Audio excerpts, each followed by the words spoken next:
We Chinese were the first to invent gunpowder. We're also the first to apply the use of gunpowder to military purposes. Look at this here. This is called the fire arrow cylinder. Inside are 100 fire arrows. On each arrow is tied a gunpowder barrel. Once upon a time, the Chinese led the world in military technology, the crossbow, the compass, and the world's first rocket launcher. But the West has long since left them behind. Since Mao's death, the Chinese army has been in transition, on a long march to modernization.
These are the People's Armed Police. They are a crack unit who say their role is to combat terrorism. But there are 30,000 of them, and China doesn't have that kind of problem. Unless you call Tibetan monks or student demonstrators terrorists. The fact is, they are used to suppress internal dissidents, what the Chinese call counter-revolutionaries.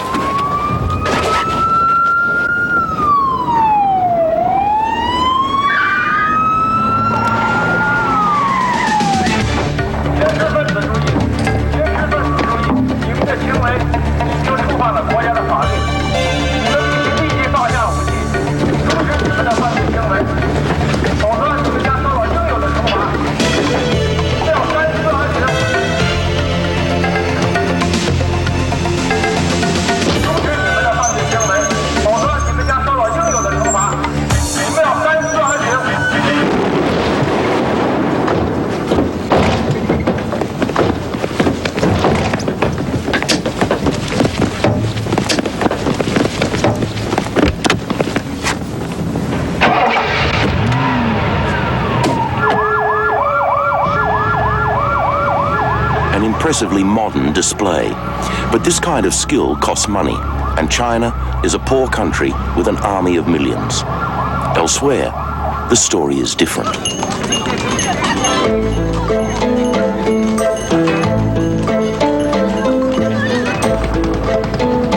The party has set its sights on modernization, on dragging China's agriculture, industry, technology, and its army into the modern age by the year 2000.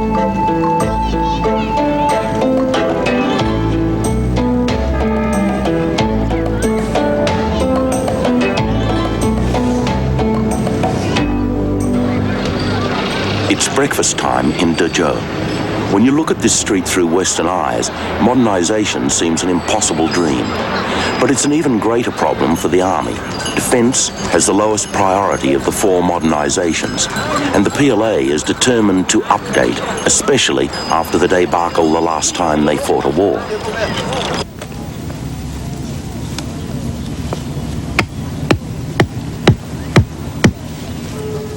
These men are on a mine-laying exercise near China's border with Vietnam.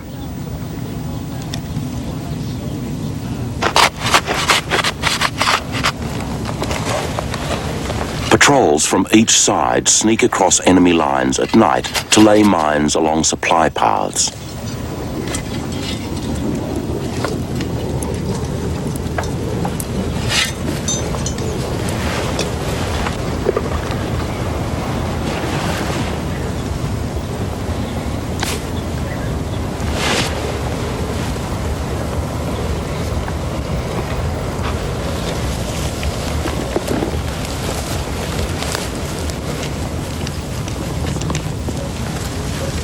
This time, it's only practice. 10 years ago, this border saw full-scale war. In February 1979, the PLA launched an all-out assault across the border with Vietnam. The Chinese called it a self-defensive counterattack to teach Vietnam a lesson for invading Cambodia. But the PLA was the one to learn the lesson. I think the short answer to why China is modernizing the PLA is because in the past it's been in such terrible shape. The most obvious case in 1979, where they tried to defeat a small neighbor, Vietnam, and they failed. And for China, that's a deeply embarrassing state of affairs. It was a humiliating defeat for the PLA. They planned to swiftly knock out the Vietnamese border forces and then withdraw in triumph. But after 27 days of fighting, it was the PLA that limped home with a bloodied nose. The Chinese version is, of course, a little different. In 1979, we taught Vietnam a lesson. They had to know that China's territory, borders, and sovereignty are not to be violated.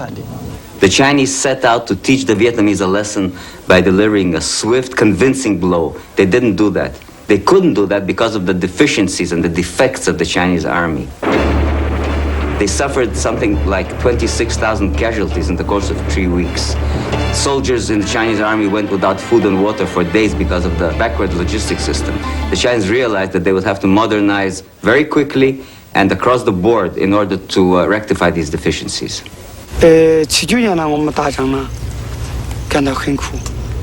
In 1979, when we were fighting, we found it very hard. The worst part of it was that we had no water to drink. For 2 days and 2 nights, we had nothing to drink at all. For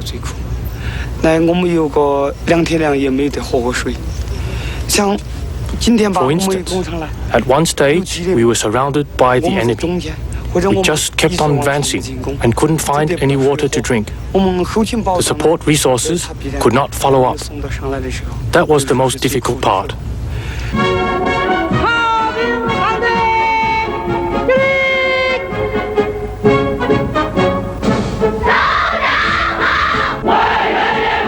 This is Deng Xiaoping, China's paramount leader. He is commander-in-chief of the PLA.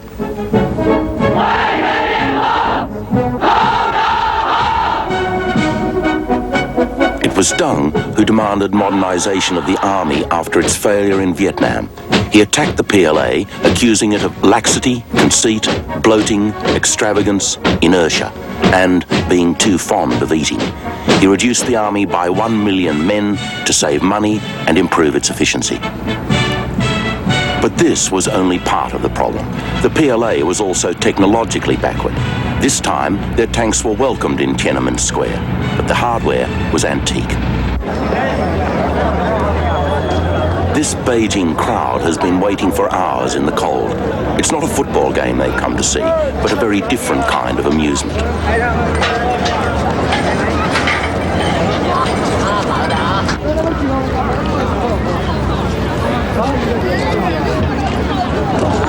Hello.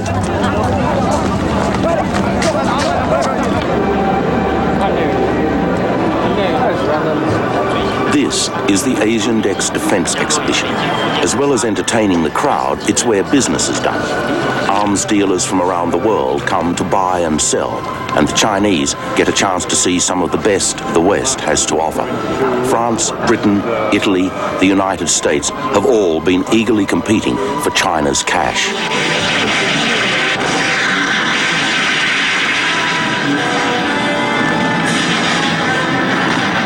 This promotional video for French helicopters gives these commanders a tantalizing glimpse of what could be. But for them, it might as well be science fiction.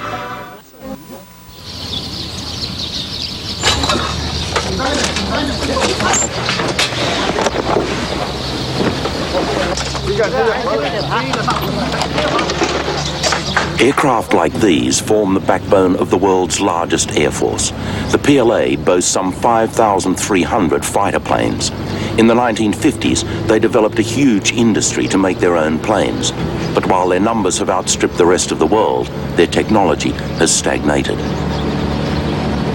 I think the Air Force is a prime example of the difficulties which the Chinese have encountered in modernization. They have been unable to design and produce an aircraft of their own. The standard aircraft are still the Soviet planes which they acquired in the 1950s.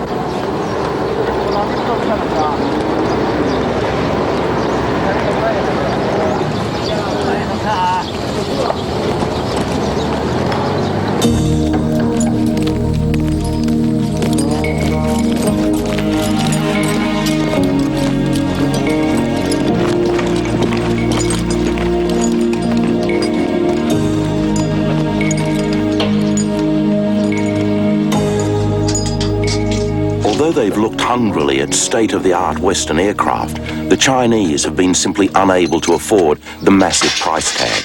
Instead, they've settled for buying sophisticated improvements for their existing planes.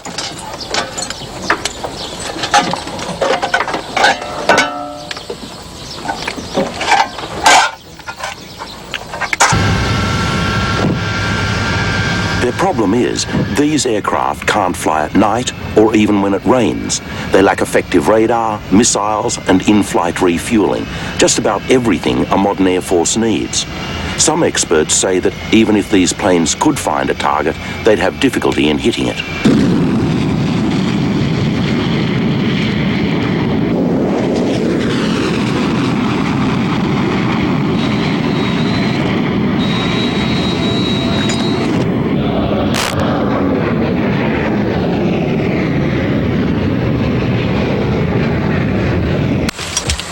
I'm Chen Yao Wu. I joined the Air Force in 1984. I passed a very strict health checkup and the exam. Chen began his basic training like these other pilots, not with sophisticated electronic gadgetry, but on this simple equipment designed to familiarize them with the pressure and disorientation that their bodies will encounter at high speed. After 1 year's elementary training, I'm now doing the advanced training. Quite a few people were eliminated during this period, but I'm still here, so I'm really happy. This plane is for coaching, a dummy plane. This is the sight device for determining distances. By adjusting it, you can line up the enemy plane with the dial and calculate precisely the anticipated position of the plane, and the firing range, and the angle for the shooting. When you activate these electronic switches, you then open this lid. This is the shooting button. You open it up and shoot down the attacking enemy planes. Well, that's the general idea. Chen's enthusiasm is infectious, but in combat against modern fighters, the fact is he wouldn't stand a chance.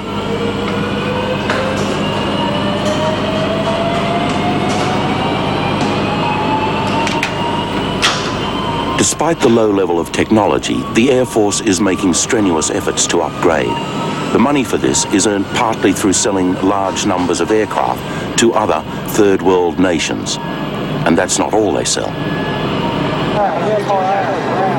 At the Asian Dex Arms Fair, the PLA doesn't only look at other people's weapons, it sells its own wares through various companies like Norinco. Norinco's products ranging from small arms to heavy arms like main battle tanks, armored personal carrier, armored infantry fighting vehicles, and also their relevant ammunitions, and also some anti-tank missiles. I hope that you can afford it, but actually I'm sorry that I can't give you the price right now. Prices are eagerly discussed if you're a real buyer from the Middle East or anywhere in need of what China has to offer.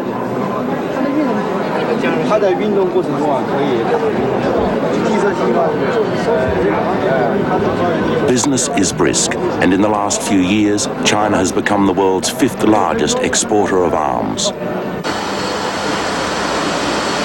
But at the same time, they have cut their own defense spending, and the PLA has been told that if it wants more money, it will have to find it elsewhere.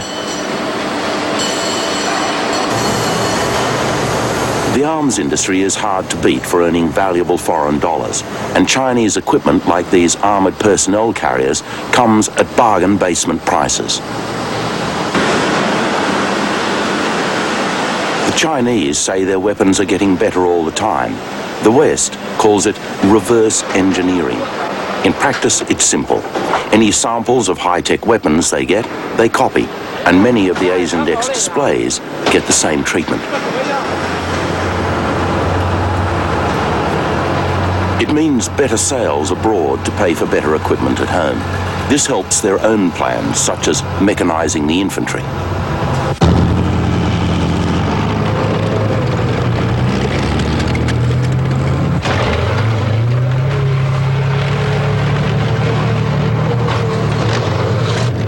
But the irony is they only get to use about 20% of the country's arms production. The rest is sold abroad. For now, the PLA must live with its old image as an army in sneakers.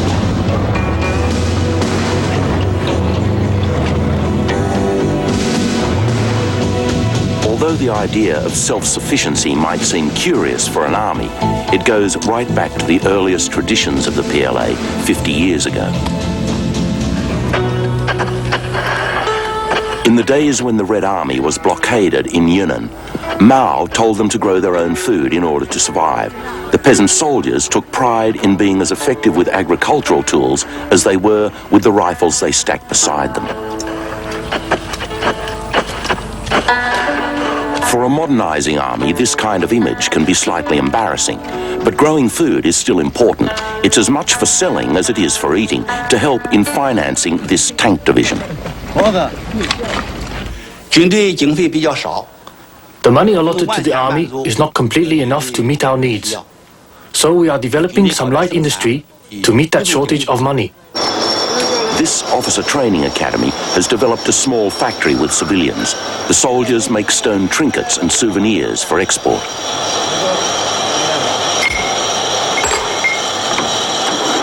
It doesn't stop there.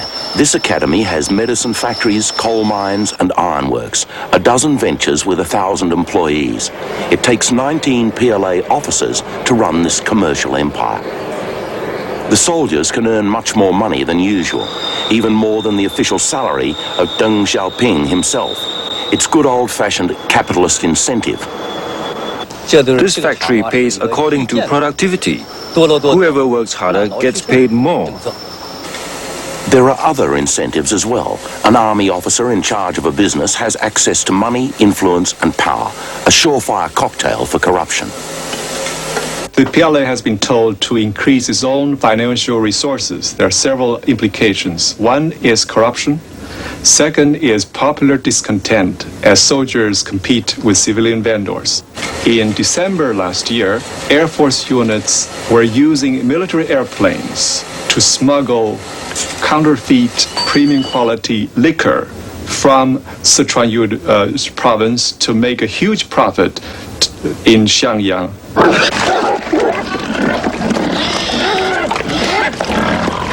China has invented the entrepreneurial army, and the PLA takes care of business wherever an opportunity presents itself.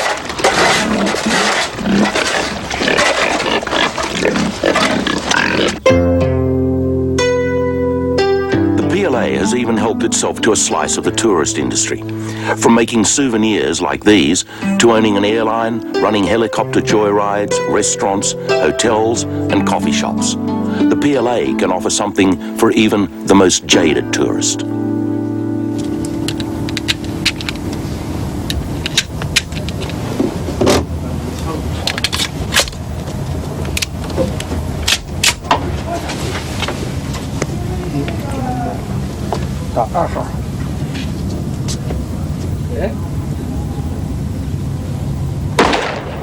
Here, at the International Rifle Range, you can let off steam firing the latest PLA weaponry of your choice. It's only 30 cents a shot. Perhaps an AK-47 submachine gun is more to your taste. Okay.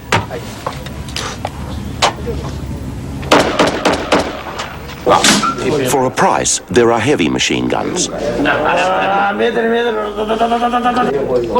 And even full-scale anti-aircraft guns. This group of Japanese businessmen on a 3-day tour from Osaka have dropped in on their way from the Great Wall for a bit of relaxation.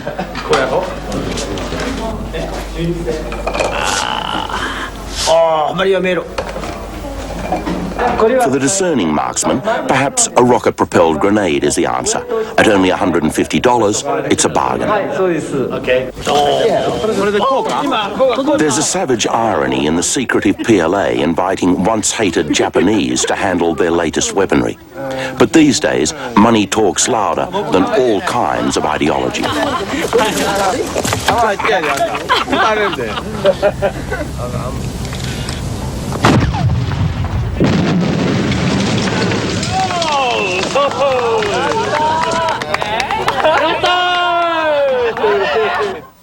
？Very accurate. Oh, yes. It's very accurate. Okay, happy with that? Right, let's... Does your friend want to... Do you want to have a try with it? There we go. This optical sight, if you tell them, has a ×4 magnification and enables us to ensure that we get a very high hit probability first time. Okay, could you just ask them if they'd like to have this in the Chinese army? They'd hit the target every time. The West's eagerness to sell arms to China has been brought to a shuddering halt by the Beijing massacre. The window shopping is over for the PLA, and for the time being, most of their troops will continue to make do with World War II vintage weapons. Here, in southern Guangdong province, these troops are setting up their artillery unit for a combined forces maneuver.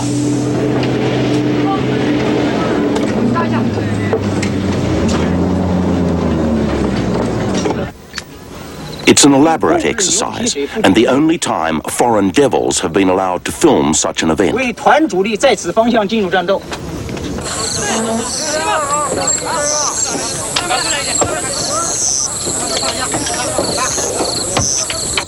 10时30分，首先实施2分。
Although combining infantry, artillery and the Air Force may be a new development for the PLA, to a modern army it's like a history lesson.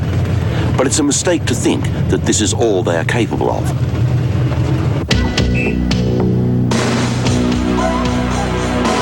This is a Silkworm missile. It's being loaded tentatively onto a fast attack craft.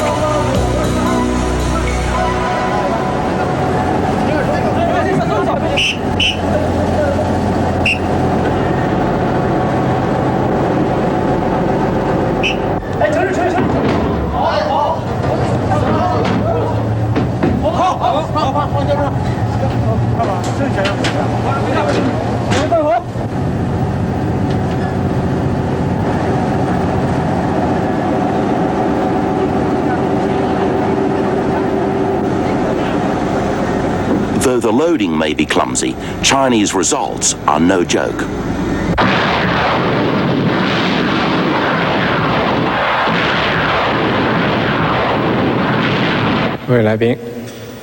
Hello, visitors.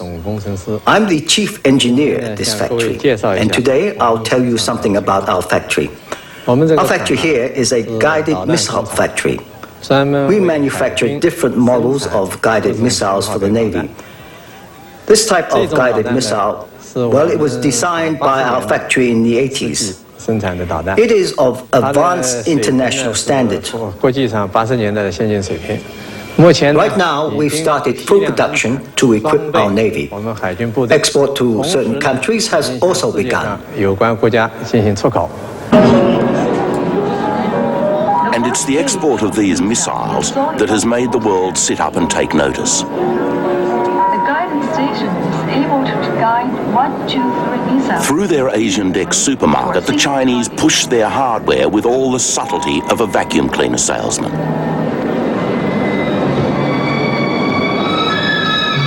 HQ today has a long barrel range and can engage target at high altitude with high speed. This missile can intercept not only horizontal maneuverable targets, but also vertical maneuverable targets.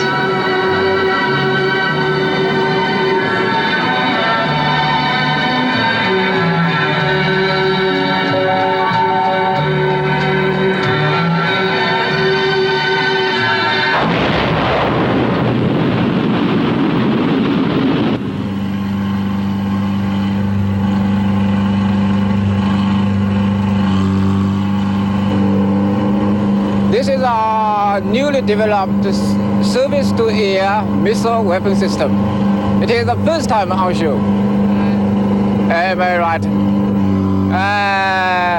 It is developed to meet the needs of air defense warfare. Modern air defense warfare.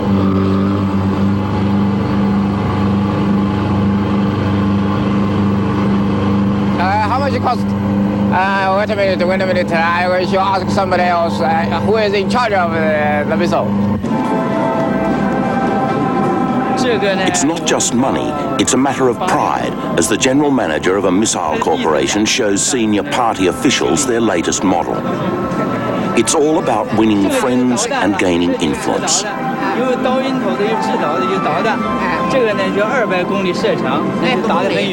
What China has discovered is that it becomes enticing once you've sold arms, that perhaps you can gain influence. Perhaps people do take you more seriously. And this is in a sense a political drug which China has taken, and it finds it difficult once it's started to know where to stop.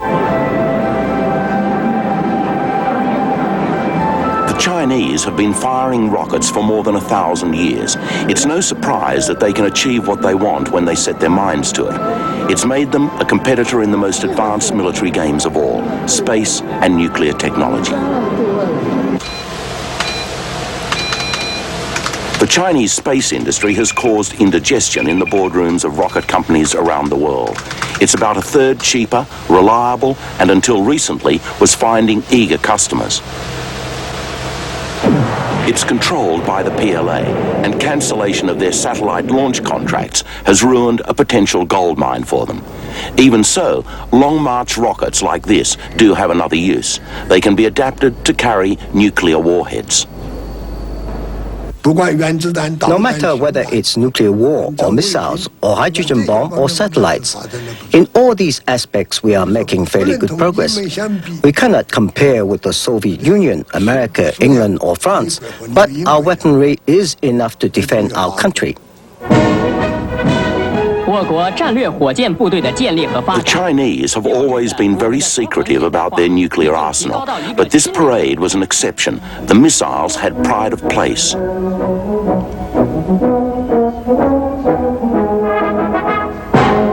Compared to the Russians and the Americans, it's a mere handful.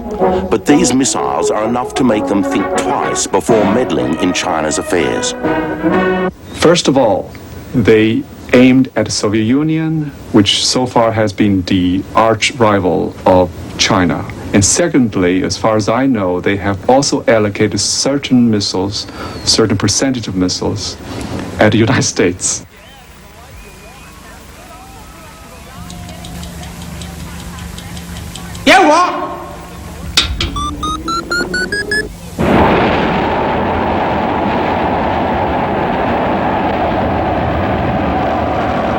By launching this rocket into the Pacific, in true Chinese fashion, the PLA were in fact putting Washington and Moscow on notice. They could now reach into their backyard.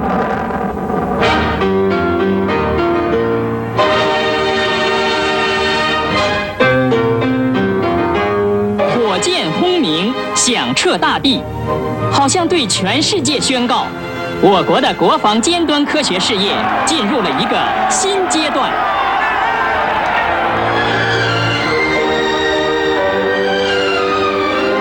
The great paradox of nuclear weapons is you can't actually use nuclear force. It has never been used since 1945, and so it doesn't really give you much power apart from political power. And that's just what the Chinese are after. As the largest nation in the world, they are determined to be taken seriously, and that means exerting influence in global affairs. For these old veterans, life in the army began with a rifle and a bag of grain.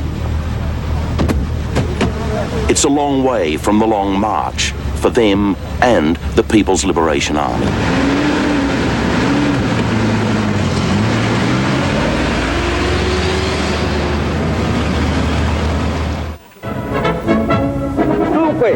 Sooner or later, the motherland will be peacefully unified.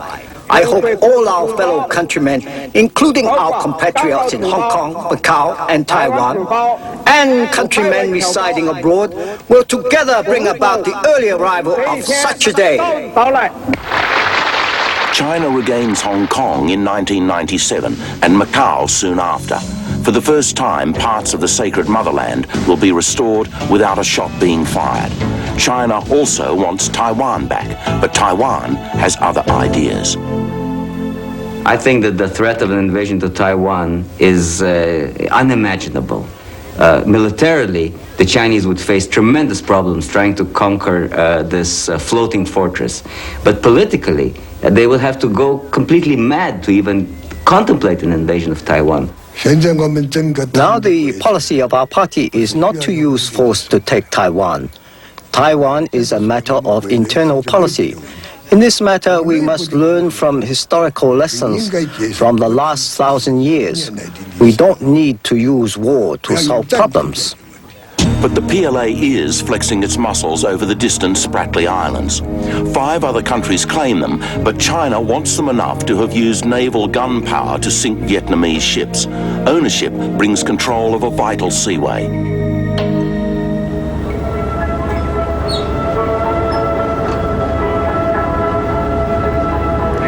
全体注意，然后蹲，正步动。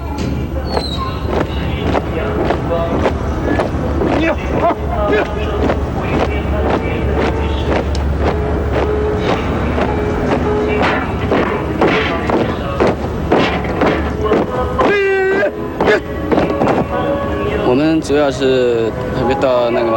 We were mainly in the South China Sea on patrol. At that time, the Vietnamese had captured our Spratly Islands. We had territorial rights to drive them out. We were there on patrol. Some say the PLA has the largest and most efficient coastal defense force in the world. Its original task was to protect China's 18,000-kilometer shoreline, but now its role is changing. It is the arm of the PLA best equipped to project power abroad. There have been some clashes already. If other countries continue to invade our islands in the South China Sea, we'll have to resist and fight back. In that case, war will be inevitable and may happen in that area.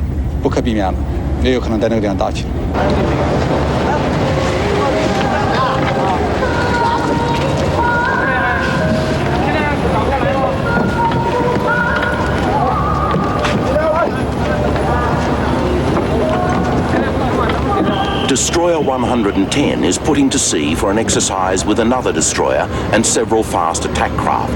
They have just returned from a 5-month tour of duty in the South China Sea.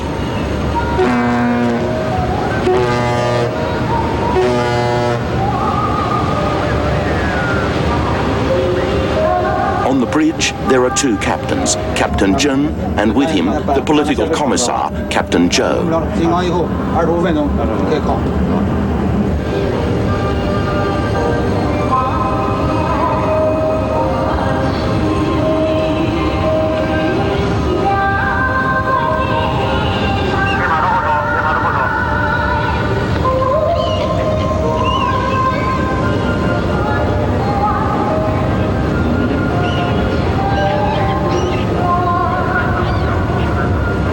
PLA wants the Navy to be a force in international waters, a blue water Navy. Action in the Spratly Islands is only the beginning. This is one of the most strategic waterways in the world. China is really only exercising a long-stated desire on its part to claim that territory. It should come as no surprise to anyone. The Chinese have made it clear ever since the People's Republic was established that they claim these territories and that they will take it. What we're seeing now is the ability of Chinese forces to take it.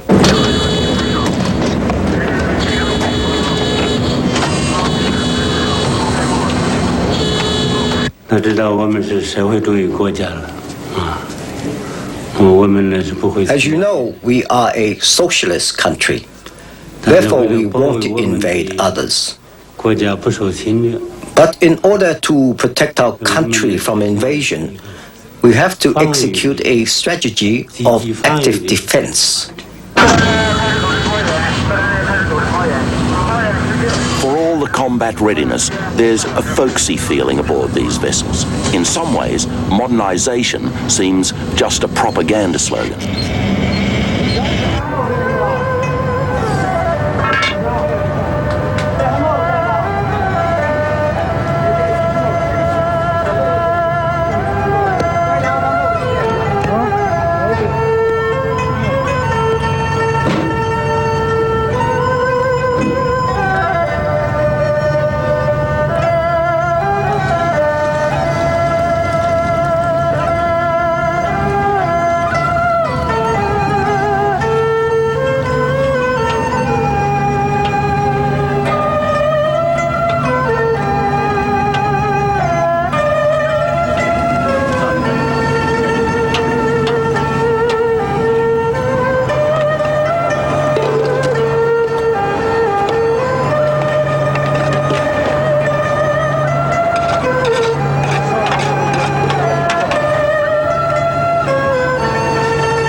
Modernization of the Navy really is based, I think, on an assessment by China that it wants to pursue a more great power status.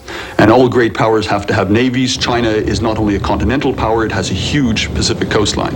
It has a number of unsettled historical questions which require naval force. The Taiwan problem, the South China Seas problem, both suggest that if China is to get the territory that it wants, to exert the influence that it wants, it has to have naval forces.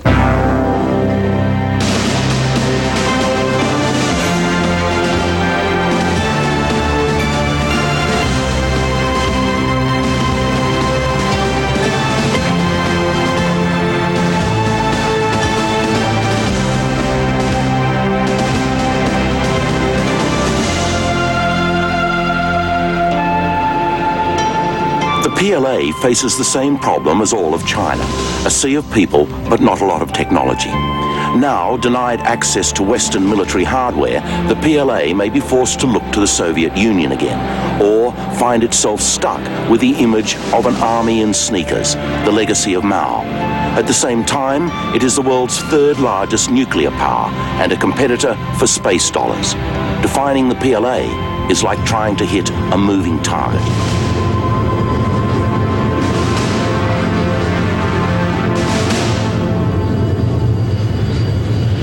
Mao would have been proud of them, growing their corn right up to the control tower.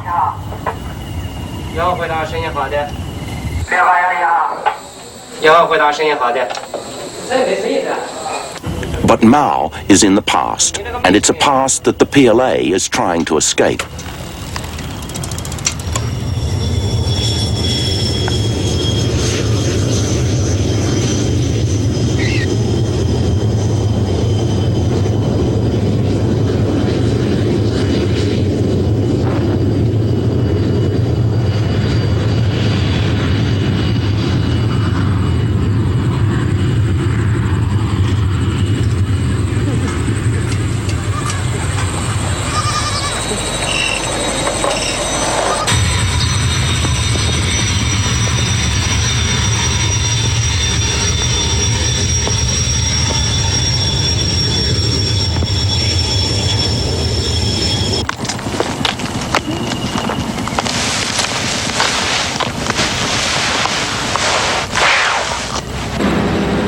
The PLA has outgrown its guerrilla origins and is being transformed to help China take what she sees as her rightful place in the modern world. In the past, China hasn't had the military force to support its objectives. In the 21st century, China will be stronger and more able to pursue its objectives with its neighbors and in contention with the superpowers. That, therefore, must be a source of concern to us all, that China will do what it wants and be able to achieve what it wants in the 21st century.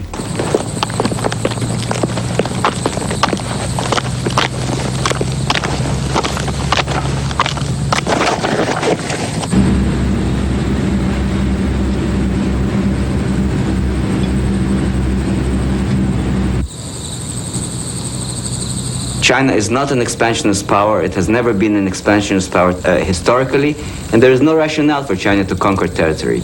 China is developing military power in order to gain political influence, not physical territory.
For more than a century, it remained undisturbed, lying in silence beneath frigid, still waters.